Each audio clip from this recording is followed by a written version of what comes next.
Hello, I'm Joey Bekewe and you're welcome to Relationship Explications. Today on this show, we'll be talking about 5 things wise women do to build their homes.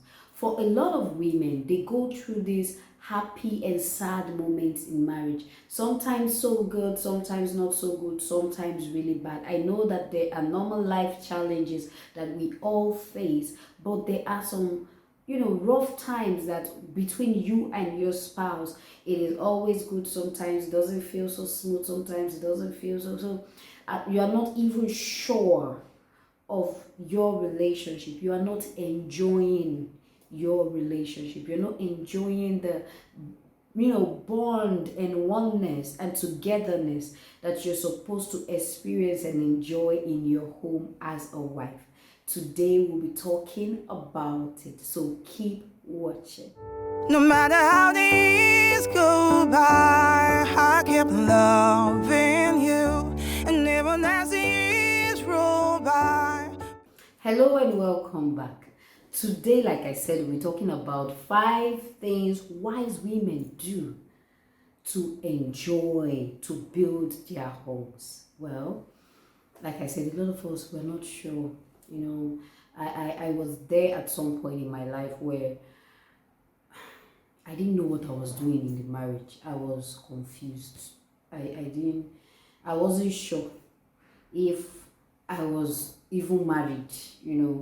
The bondness between me and my husband was not there. There are a lot of things that wasn't working, but we have kids together. So sometimes you feel like, okay, just bear through the moment because of your kids. They're so little, you can't leave them.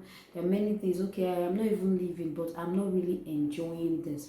A lot of women are in that place, and if you're there, this video is for you. Keep watching. But thank you. Before I keep going on, thank you so far for watching, for your likes and your comments and your shares. And if you've not subscribed to this video, to my YouTube channel, please do subscribe and click on the notification bell so that you can be getting episodes from us once they drop. So number one thing, and this is one thing I personally thought I struggled with when it come to marriage. I fought it. I've been fighting it even as a single. But when I got married, it really became bigger because it revealed itself, and I didn't know I had so much fight in me concerning this. So the number one is submission. I know a lot of women don't like this word. Me, I didn't like it at all. I used to think it's a word for an oppressive word. You must submit, and every man you meet is in their lips. You must submit. And I'm like, why does it matter so much to you guys whether we submit or not? And they say because the Bible says so. And in my head, the Bible says we should come and suffer in marriage. That's what we want to clarify out today. Submission is not suffering. I used to think is a way of subjugating, subduing, ruling, bringing somebody bringing someone to the barest minimum. I used to think so, like disregarding somebody. And for me, I felt like, no, I cannot be married and anybody will treat me that way. So I have started fighting it even in relationships before I got to marriage. If I just feel like you are trying to bring me to a childish level, like who are you, and I've started fighting, because to me that's what submitting means. Every time I try to be nice and the person feels that you are very disrespectful, you are not submitting, I've started fighting. But what is submission? The truth is I was ignorant and I didn't understand what submission means. And this is the challenge with a lot of women. We fight the word submission because of our experiences. I also fought it because I saw the way my parents, those days, I felt like my mom was not, how can they be oppressing you like that? You're supposed to stand up for yourself sometimes. But she was submitted to the man, not necessarily because of who he was there. But I didn't understand, and as a child, I didn't like it. I felt it was oppressive. So I started fighting it. And also coupled with my personality type, I'm the type that wants to express myself and I want to be myself. So I don't want anybody to now put me down and I feel like, okay, I'm not going to be who I want to be because I am trying to be submissive. So I misunderstood the word then, but there was something I found out later. So number one, submission. What is submission? Submission is accepting that this is the helpmate this is the work I was supposed to do, and this is the person I'm supposed to be a helpmate to. And in this hierarchy, God said, let the man lead, so I follow. So you choose to do that. And every time you choose a spouse, every time you say that, oh, I do at the altar, we wear this our fine ring, you are saying, you are my Lord, and I'm submitting to you from now on. You are choosing your boss because you're going to work with this person as a partner for life and build together in life. So it is important what you are submitting to. It's important what you're choosing. It's important what you are saying, yes, I will submit to. But for some of us, we didn't take it seriously. And yes, for me personally, I did. Because it's not everything that I can submit. It's not everybody. It's not every attitude. It's not every character. It's not every person that someone like me can submit to. People are different. So once I met my husband, I didn't know I had this issue personally. So it had nothing to do with him. It was me. And that's what I want to clarify for us as women. If you're struggling with submission, it is not the person that is the issue. You probably have certain issues by yourself that you are dealing with as far as that topic is concerned. Because if you check your life, there are many things we are submitted to. When we go to work, it's very easy for us to take all the things that they are doing to us, maybe because they are paying us. But what you do to your husband, most of you cannot try it to your boss. You can't do that. But you do it because he's your husband. You're not submitted. I decided to say, yes, this is my husband. And you know what? When the Bible says we should submit, there are no conditions. It's not because he is doing right. It's not because he spoke well. It's not because he talked to you the right way in public. Because that's one thing women say, I don't like anybody to talk to me in a certain way in public. How can he talk to you like that? I don't want to be the woman that my husband shouts at. People will know me that that one, my husband used to shout at her on the road and she used to keep quiet. I don't want that. Well, does it matter what people think? Is it not your husband? If you do something and your husband decides to say, hey, shut up, whether people are on the road or in public, it is your wisdom to know that your boss said shut up. If it's the boss you are working with and you're coming late and he stands in front of the office as you're coming and say, is this the time you're coming to work? What is wrong with you? If your boss starts querying you in front of everybody, will you say, hey, is it because you are paying me salary that you will lose your job that minute? But this thing, we find it so difficult to do with our husbands because we think our husbands, one thing, please, I want you to erase that your husband is not your friend. Your husband is your husband. Though there is friendship in the relationship, because it's the friendship that will make it work warm and beautiful and sweet. But don't cross the line. Don't get too familiar to the point where you feel like, oh, I beg, is it not Jide? I beg, is it not? If you get to that point, you're spoiling things. You should know where the boundary ends. If your boss is your friend, you should know where the boundary is, where he is your boss and where he is your friend. You should know that. As a wise woman, you're supposed to know the lines. You're supposed to know the boundaries. You're supposed to know that.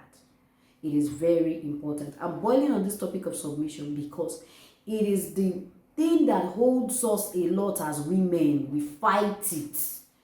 We fight submission. No, you have a wrong mindset about it. Like I said, flip the situation around. If you're working and you have a boss and your boss queries you, irrespective of where he queries you, you will take the query wholeheartedly and leave there. But the right heart to submit and say, oh, I'm sorry, I didn't know. I'm sorry. to own up and know that this is my Oga. If he says he doesn't like it, he doesn't like it. And you follow it that way. That's how wise women build their home. I learned it. I had to learn wisdom.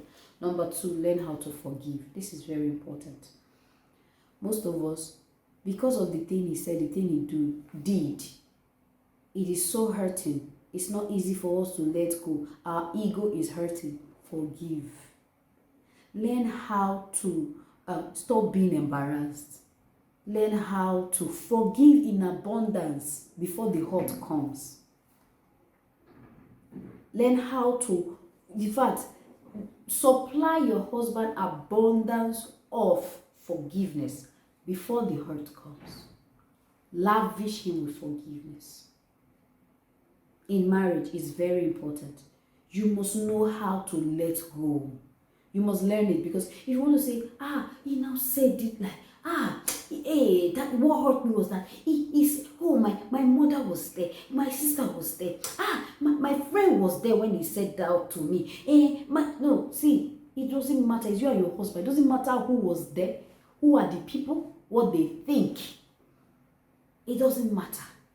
Learn how to forgive.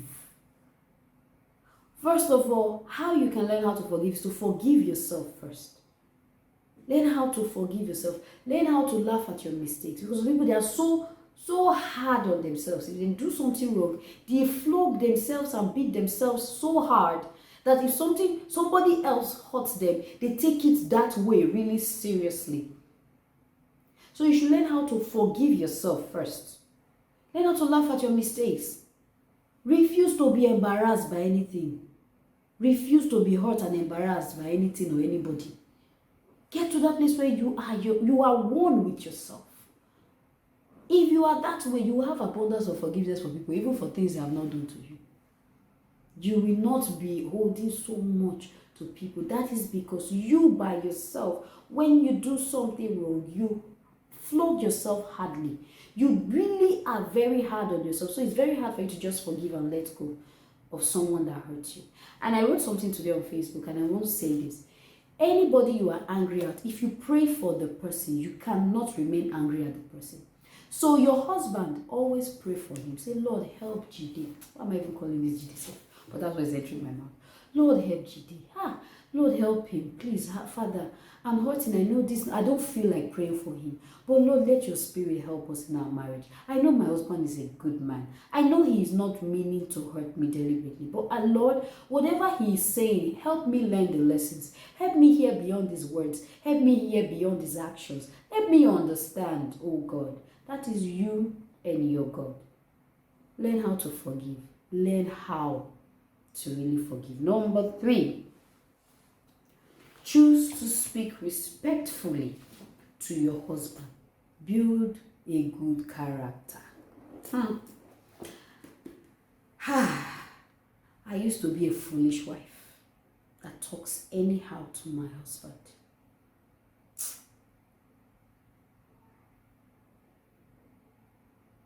I used to be that. I had bad character. I used to talk anyhow to my husband. So I'm saying to you, build good character. Learn how to talk right to your husband. Some people, they may not be like us who are expressive, who as we think of the negative things, we say them. But they internalize it and they show the attitude. They scorn him with their attitude. They look down on him with their attitude. They're not saying anything. Those kind of people, if you put them here and say, what did she do to you? The person will say, I didn't say anything. What did I do? I just came here and sat down. But the person that you disregard and disrespect knows, which is your husband. Learn good character. Be humble. Learn how to talk right to your husband. Learn how to behave well to your husband. Learn how to say the right things. No matter how hurt you are. It took me, I had to tell myself the truth and say, you have bad attitude. You are very sarcastic. And when you get angry, you want to pour all the pain you feel inside. Let the other person feel it. So because I was like that, once I'm hurt, Once my husband hurt me, oh God, you will hear. He will hear everything. I will say things that the ears are not supposed to hear. And most women are like that. When they finish saying the things, build good character, learn how to speak well to your husband. Learn how to say the right things. No matter how hurt you are. When you are hurting, go and pray. Go and deal with it and learn to say the right thing. Sometimes the things you want to say is not what you should say. Sometimes I've been in that place, I'm like, the thing I'm feeling to say, I'll just say something else. That is so nice, so loving. I defeat the devil with that a lot. And I think you should do that too. Okay, so as a woman, number 4, I'm going to number 4 right now. After choosing to speak respectfully to your husband, build your life and be a support to your husband. Don't be a liability. Get something doing. Be supportive. Be a woman. Okay, there are women that their husbands say, don't work, don't do anything. Fine. But as you're not working, are you really helping this man build that home? You're not working. The man is providing everything you need. Are you an efficient and effective mother? Are you very focused on the kids? Are you very focused on the people you are raising? Because sometimes it's not what you do. It's not all the things you achieved in life. It's maybe the person you raised, the kind of kids you raised. And as a mother, that is a big credit to you, that you're able to raise another generation properly. So develop yourself, build capacity, be the kind of woman that when they leave something to you, it does not die in your hand. You don't allow the ball fall easily. Because you on your own, you have built yourself. You are deliberate. You're very conscious about your life and how the things you're doing, whether it's in your home, whether it's in your kids, you're very conscious about it. If it's for those who are career women, build yourself, build your career, develop yourself. Don't be a mediocre. Don't be a mediocre mom. Don't be a mediocre career woman. Don't be a mediocre business woman. Whatever you do, be classy. Take it to the next level. Take it up. Build it top notch. Deliberately. And you know what? It takes a lot of work. A lot of sleepless nights. But it will be. You will find that it is worth it. It is so worth it, I'm telling you. It is so worth it. So the last one. Pray always. Well, I left it at the last because this is one thing that women and mothers have mastered so much that they leave the other important things and they pray. Like you have bad character, you have not fixed that, but you're praying. No, you pray like, hey God, let me pray to God, let God do it. But you are not changing deliberately. You're not working on the things that make you better. But now we're going to talk about prayer because the truth is, marriage is the only institution, is the institution that God ordained. Is a God-ordained institution. So you are coming into God's institution.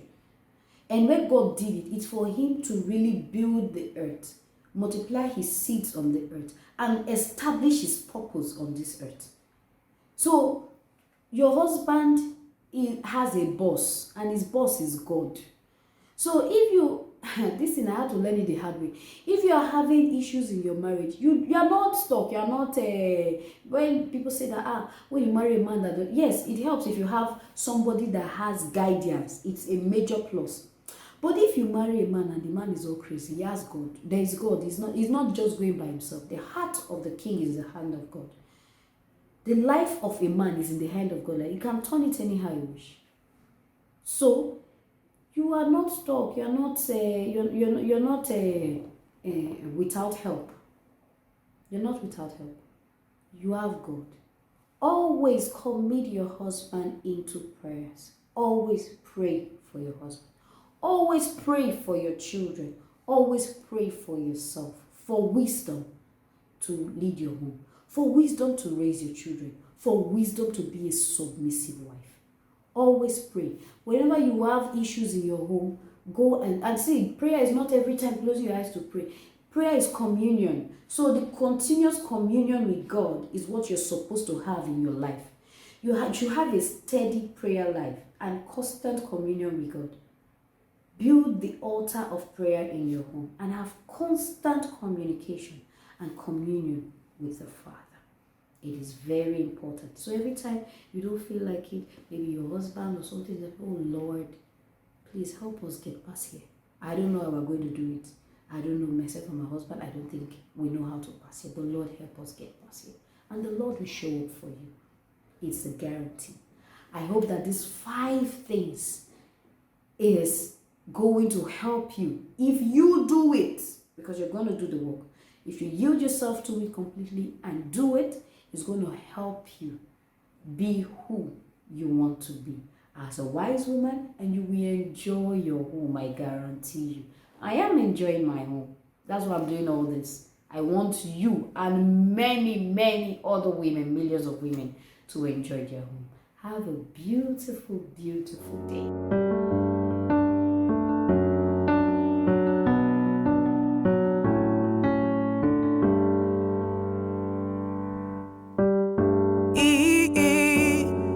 The only one who holds the keys to my heart,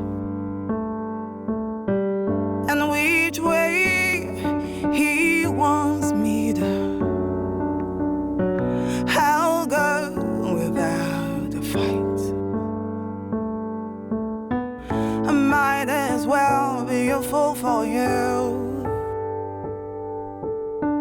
'cause ain't no stop to loving you, no matter how